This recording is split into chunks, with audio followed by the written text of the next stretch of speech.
Hello students. आज जो है पार्ट 3 से रिलेटेड ही कुछ न्यूमेरिकल प्रॉब्लम देखेंगे जो कि मोल कॉन्सेप्ट का पार्ट 4 है। यदि आपने अभी तक पार्ट 1, 2, 3 नहीं देखे हैं तो हमारे चैनल पे जाके पार्ट 1, 2, 3 देख लें। तो न्यूमेरिकल प्रॉब्लम स्टार्ट करने से पहले इसको थोड़ा सा समराइज कर दें, पिछले लेक्चर में क्या क्या फॉर्मूला था। अगर आपके पास नंबर ऑफ मोल्स दिया हुआ है तो नंबर ऑफ पार्टिकल्स आप किस तरह से निकालिएगा? नंबर ऑफ मोल्स में एन से मल्टीप्लाई कर दीजिएगा तो नंबर ऑफ पार्टिकल्स पता चल जाएगा। तो moles into N equal to number of particles. तो अगर नंबर ऑफ पार्टिकल्स दिया हुआ है तो इसको अगर एन से डिवाइड कर दीजिएगा तो नंबर ऑफ मोल्स निकल जाएगा ना। तो अगर नंबर ऑफ पार्टिकल्स दिया हुआ है तो उस केस में डिवाइड बाय एन, मोल से नंबर ऑफ पार्टिकल्स के लिए मल्टीप्लाई कीजिए, नंबर ऑफ पार्टिकल से डिवाइड कीजिए। सिमिलरली अगर नंबर ऑफ मोल्स दिया हुआ है तो टोटल मास निकालने के लिए क्या कीजिएगा? तो अगर नंबर ऑफ मोल्स दिया हुआ है तो इसको ग्राम मोलिकुलर मास से मल्टीप्लाई कीजिएगा तो टोटल मास आ जाएगा। ग्राम मोलिकुलर मास मतलब एक मोल का मास। तो एक मोल का मास और टोटल मोल्स कितना है तो टोटल मास पता चल जाएगा, number of moles into weight of 1 moles या फिर ग्राम मोलिकुलर मास। तो मोल्स में अगर ग्राम मोलिकुलर मास से मल्टीप्लाई कीजिएगा तो टोटल मास आएगा। अब moles into GMM equal to total mass. तो अगर टोटल मास किसी सब्सटेंस का दिया हुआ है तो उससे number of moles find out करने के लिए क्या कीजिएगा? Total mass divided by GMM. तो मोल से टोटल मास के लिए मल्टीप्लाई, और अगर टोटल मास दिया हुआ है उससे मोल निकालना हो तो उसको जीएमएम से डिवाइड कीजिएगा। तो ये आपका पिछले लेक्चर का समरी है, इसको आप ध्यान रखिए। मोल इंटू एन इस तरह से, यहाँ पे मोल लिखिए, इधर नंबर ऑफ पार्टिकल्स, इधर total mass. Moles number of particles की तरफ जाना है तो इसको एन से मल्टीप्लाई कर दीजिए, मोल्स को। नंबर ऑफ पार्टिकल्स से मोल में कन्वर्ट करना है तो डिवाइड बाय एन।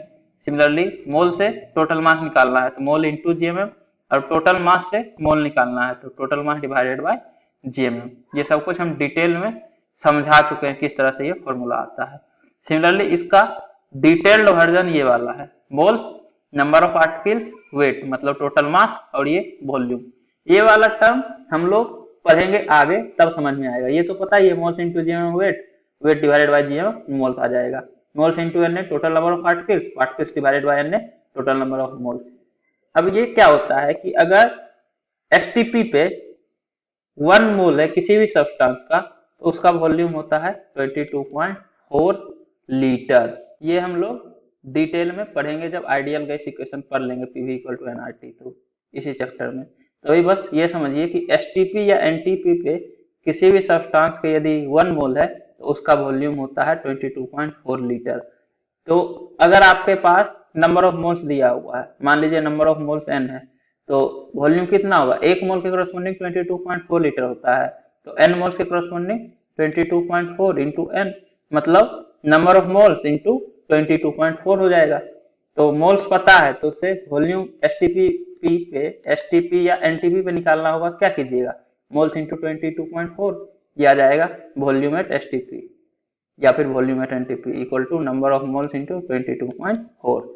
अब अगर वॉल्यूम दिया हुआ है तो वॉल्यूम अगर दिया हुआ है एसटीपी या एनटीपी पे तो आप नंबर ऑफ मोल्स निकालने के लिए क्या कीजिएगा? Volume at STP divided by 22.4, तो नंबर ऑफ मोल्स आ जाएगा।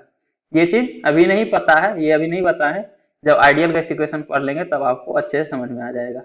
ये जो है डिटेल्ड चार्ट है, इसको आप ध्यान रखिए किस तरह से होता है। मोल से वेट निकालना है तो into GM divided by GM into N divided by N. Mole से वॉल्यूम निकालना है किसी भी गैस का एट एसटीपी या एनटीपी तो मल्टीप्लाई कीजिए 22.4 पे, और वॉल्यूम से मोल्स निकालना है तो वॉल्यूम को 22.4 से डिवाइड कर दीजिएगा तो नंबर ऑफ मोल्स पता चल जाएगा। लेकिन वॉल्यूम जो है वो एसटीपी पे दिया हुआ हो, क्योंकि 1 मोल का वॉल्यूम 22.4 लीटर एसटीपी पे ही होता है, तो इसलिए वॉल्यूम एट एसटीपी होना चाहिए। तभी आप मल्टीप्लाई या डिवाइड कर सकते हैं 22.4 से number of moles find out करने के लिए। ये हम लोग पढ़ लेंगे डिटेल में। तभी बस ये पूरा चार्ट ध्यान में रख सकते हैं तो पूरा रख लीजिए, नहीं तो ये पढ़ने के बाद आपको अच्छे से समझ में आ जाएगा।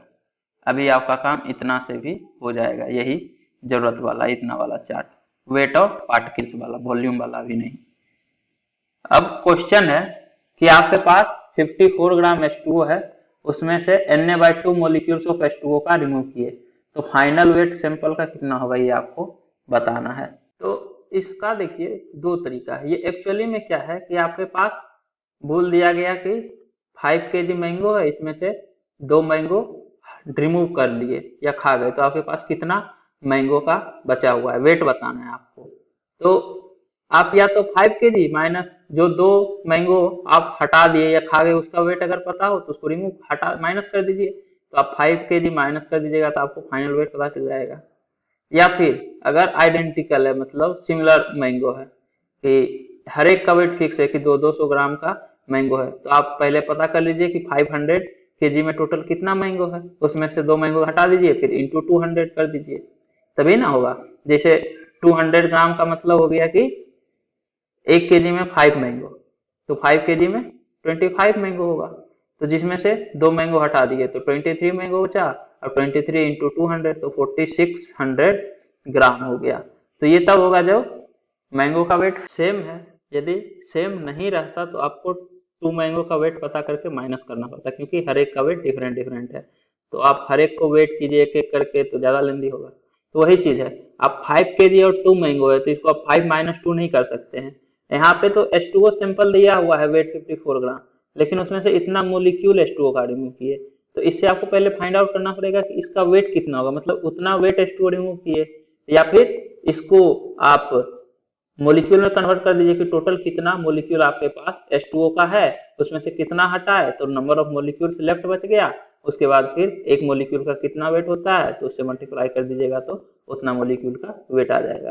तो पहले देखिए H2O का कितना मोल्स रिमूव किए, तो Na/2 मोलिक्यूल अगर रिमूव किए तो इसका मतलब 1/2 मोल रिमूव किए, मोल्स ऑफ H2O रिमूव। अगर नंबर ऑफ पार्टिकल्स पता है, मोलिक्यूल्स पता है, तो मोल निकालने के लिए Na से डिवाइड करेंगे, तो Na से जब डिवाइड कीजिएगा इसको तो Na से Na कैंसिल आउट हो जाएगा, मतलब आपके पास 1/2 मोल H2O आप रिमूव किए, तो 1/2 मोल H2O रिमूव किए, तो आप 1/2 इससे नहीं माइनस कर सकते हैं, फिर से वही 5 माइनस 2 नहीं होगा। अब 1/2 मोल H2O का वेट कितना होगा, मतलब कितना वेट आप H2O का रिमूव किए, तो वेट हो जाएगा number of moles into GMM, weight of 1 मोल, तो नंबर ऑफ मोल्स तो 1/2 है, और GMM H2O का कितना होगा, हाइड्रोजन के कारण 2, क्योंकि हाइड्रोजन का मास होता है 1, तो 1 इंटू 2 प्लस 16, तो 18 ग्राम GMM है, मतलब एक मोल का वेट 18 ग्राम, तो हाफ मोल का वेट 9 ग्राम, 1/2 इंटू 18, तो आप 54 ग्राम में से 9 ग्राम H2O का रिमूव कर दिए, तो कितना ग्राम बचा, तो टोटल वेट जो बच गया सिंपल का वो 45 ग्राम, 54 माइनस 9 45 ग्राम। या फिर दूसरा मेथड है कि इसको भी आप मोल में कन्वर्ट कर दीजिए, तो आपके पास जो इनिशियल सैंपल था उसका वेट है 54 ग्राम, तो टोटल कितना मोल है आपके पास, 54 divided by weight, sorry GMM, wait divided bye GMM आ जाएगा नंबर ऑफ मोल्स, तो 3 मोल्स आपके पास पहले से था, उसमें से 1/2 मोल्स आप रिमूव कर दिए, तो आपके पास बच गया 5/2 मोल्स, या फिर बोल सकते हैं 2.5 मोल्स। अब एक मोल का वेट है 18 ग्राम, तो 5/2 मोल्स का वेट होगा 5/2 इंटू 18, तो आपके पास 45 ग्राम लेफ्ट हो गया। तो दोनों में से किसी मेथड से आप निकाल सकते हैं। इसके बाद नेक्स्ट क्वेश्चन है, calculate the weight of SO3 gas if it contains the same number of molecules as present in 88 gram CO2 gas.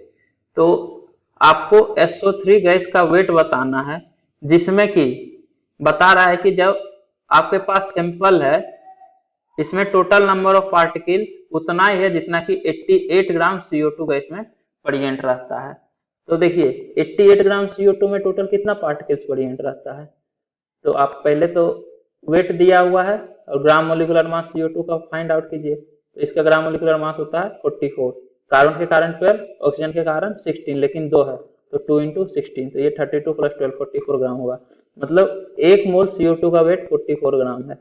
तो टोटल 88 ग्राम में कितना मोल्स होगा, 2 मोल्स होगा, total weight divided bye GMM, तो मोल्स ऑफ CO2 है 88 ग्राम, sorry 2 moles 2 है, तो molecules कितना होगा, तो एक मोल में Na पार्टिकल्स होता है, मतलब Na मोलिक्यूल्स होता है, तो 2 मोल में 2 इंटू Na मोलिक्यूल्स, तो molecules of CO2 2 into Na है, और दिया हुआ है कि मोलिक्यूल्स जो है SO3 का इसमें जितना मोलिक्यूल्स है उतना ही होगा, मतलब मोलिक्यूल्स ऑफ SO3 भी 2Na होगा अकॉर्डिंग टू क्वेश्चन, तो number of molecules SO3 gas का 2Na है, तो नंबर ऑफ मोलिक्यूल्स पता है SO3 का, तो नंबर ऑफ मोल्स पता चल जाएगा।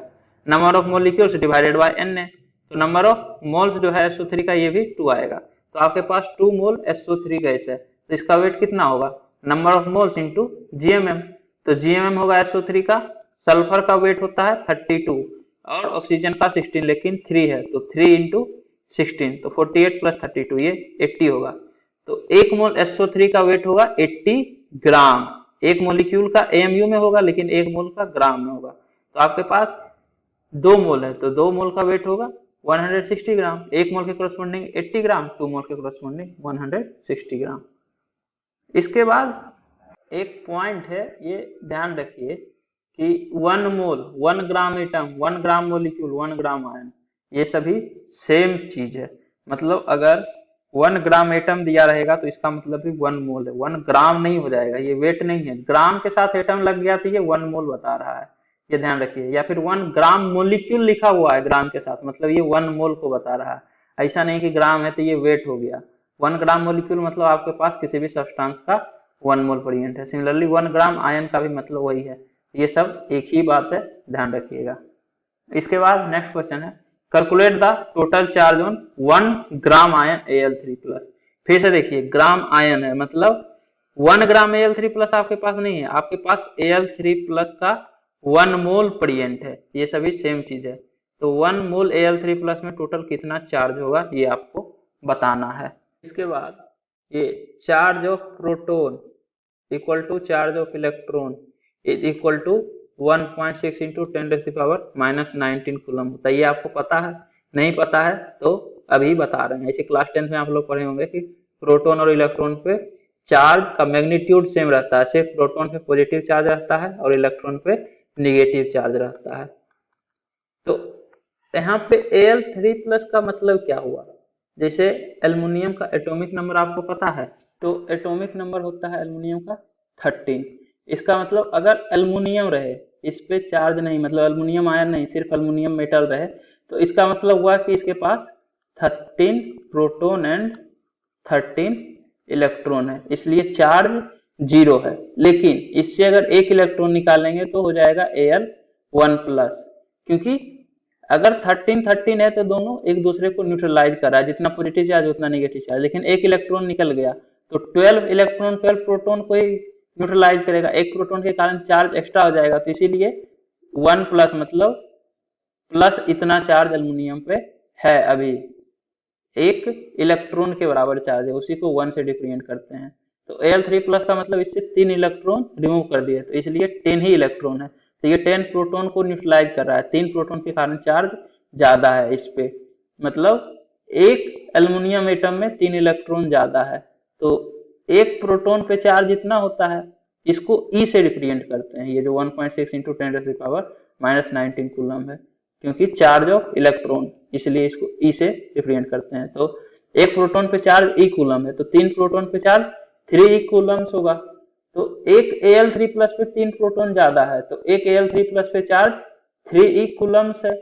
अब आपके पास 1 मोल Al3+ है, तो एक पे इतना है, तो 1 मोल मतलब आपके पास इतना पार्टिकल है 6.022 इंटू 10⁻23, या फिर आप बोल सकते हैं आपके पास Na पार्टिकल्स है। तो एक पे इतना चार्ज, तो Na पार्टिकल्स पे इंटू Na हो जाएगा ना, इतना मल्टीप्लाई करते जाइए Na टाइम।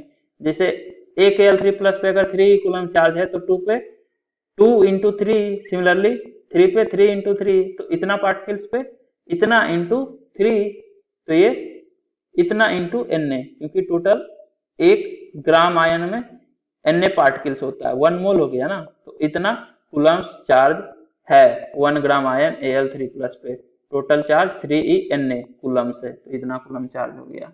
इसके बाद नेक्स्ट क्वेश्चन है, calculate the number of atoms in the following. तो आपको इसमें नंबर ऑफ एटम्स बताना है, मोलिक्यूल्स नहीं बताना है। मतलब H2O के केस में जो नंबर ऑफ मोलिक्यूल्स आएगा उसको 3 से मल्टीप्लाई करना पड़ेगा। एक मोलिक्यूल में 2 hydrogen atom 1 oxygen atom, total 3 atoms है, तो इसलिए एटम्स निकालने के लिए 3 से मल्टीप्लाई करना पड़ेगा। सिमिलरली सभी में H2O ही है तो सभी में 3 से मल्टीप्लाई करना पड़ेगा। जैसे पहला है 1 ग्राम ऑफ H2O, तो इसमें टोटल कितना आइटम होगा? तो सबसे पहले तो नंबर ऑफ मोल्स निकाल लीजिए। तो नंबर ऑफ मोल्स क्या होगा? Mass divided by gram molecular mass. तो ग्राम मोलिकुलर मास होता है H2O का 2 into 1 plus 16 18 ग्राम। मतलब 18 ग्राम अगर H2O का आपके पास है तो आप बोल सकते हैं आपके पास 1 मोल H2O का प्रेजेंट है। तो 1 ग्राम H2O है मतलब आपके पास 1/18 मोल H2O का प्रेजेंट है। यहाँ तो डायरेक्ट 1 ग्राम ही है, तो आपके पास नंबर ऑफ मोल्स 1/18 है H2O का नंबर ऑफ मोल्स, या फिर total mass divided by gram molecular mass. ये वाला फॉर्मूला लगा दीजिए या यूनिटरी मेथड, तो नंबर ऑफ मोल्स पता चल गया। तो एक मोल्स में एन पार्टिकल्स होता है, तो 1/18 मोल्स में 1/18 इंटू एन पार्टिकल्स मतलब इतना मोलिक्यूल्स H2O का होगा, और एटम 3 से मल्टीप्लाई करना पड़ेगा। ये तो मोलिक्यूल निकला, अब एटम्स के लिए 3 से मल्टीप्लाई करना पड़ेगा। तो नंबर ऑफ एटम्स इस मोलिक्यूल में 3, सॉरी नंबर ऑफ एटम्स एक मोलिक्यूल में 3 है, तो number of atoms Na/18 molecule में कितना हो जाएगा, 3 से मल्टीप्लाई कर दीजिएगा तो 3 Na/18, ये Na/6 हो जाएगा। इसके बाद सेकेंड है 1 ग्राम मोलिक्यूल। यहाँ देख लीजिए ग्राम नहीं ग्राम मोलिक्यूल है, मतलब आपके पास 1 मोल H2O है, दिया हुआ है कि आपके पास 1 मोल H2O है, तो नंबर ऑफ मोलिक्यूल्स Na होगा। 1 मोल में Na पार्टिकल्स रहता है, तो H2O का 1 मोल है मतलब आपके पास Na मोलिक्यूल से H2O का, तो नंबर ऑफ एटम्स 3 Na हो जाएगा, क्योंकि एक मोलिक्यूल में 3 एटम, तो Na मोलिक्यूल्स में 3 Na एटम्स। इसके बाद थर्ड है 118 AMU ऑफ H2O। तो यहाँ पे देखिए 118 AMU है, तो अगर आप मोल से ही करना चाहते हैं तो सबसे पहले तो इसको ग्राम में कन्वर्ट करना पड़ेगा। तो एक AMU में 1/Na ग्राम होता है, तो 118 AMU अगर है आपके पास, मतलब आपके पास 180 इंटू 1/Na ग्राम, तो आपके पास 180/Na ग्राम H2O का है। तो 180/Na ग्राम आपके पास H2O है, तो इसको अगर आप GMM 1/18 से डिवाइड कीजिएगा तो नंबर ऑफ मोल्स आ जाएगा H2O का, वही तो कर रहे हैं, मास डिवाइडेड बाय GMM। तो ये तो मास हो गया 180 डिवाइडेड बाय Na ग्राम। अब इसको 18 से डिवाइड कर दीजिए 1/18, तो ये आ जाएगा नंबर ऑफ मोल्स H2O का। तो इस तरह से 10/Na मोल्स आ गया H2O का। तो नंबर ऑफ मोलिक्यूल्स कितना होगा, तो ये तो मोल आया, तो मोलिक्यूल्स के लिए Na से मल्टीप्लाई करना पड़ेगा, क्योंकि एक मोल में Na मोलिक्यूल होता है या Na पार्टिकल्स होता है, तो इतना मोल में इतना इंटू Na पार्टिकल्स, तो Na जब आप मल्टीप्लाई कीजिएगा तो 10 होगा, तो 10/Na मोल में 10 मोलिक्यूल्स है आपके पास, तो 10 मोलिक्यूल्स है, और एक मोलिक्यूल्स में 3 एटम, तो 10 मोलिक्यूल्स में 10 इंटू 3 30 एटम्स है आपके पास। या फिर डायरेक्ट AMU दिया हुआ है, मोलिकुलर मास इसका क्या होगा, मोलिकुलर मास होगा 18 AMU। क्यों, क्योंकि मोलिकुलर मास और ग्राम मोलिकुलर मास का वैल्यू सेम ही होता है, बस मोलिकुलर मास जो होता है वो AMU में होता है और ग्राम मोलिकुलर मास ग्राम में होता है, क्योंकि वो 1 मोल का वेट होता है।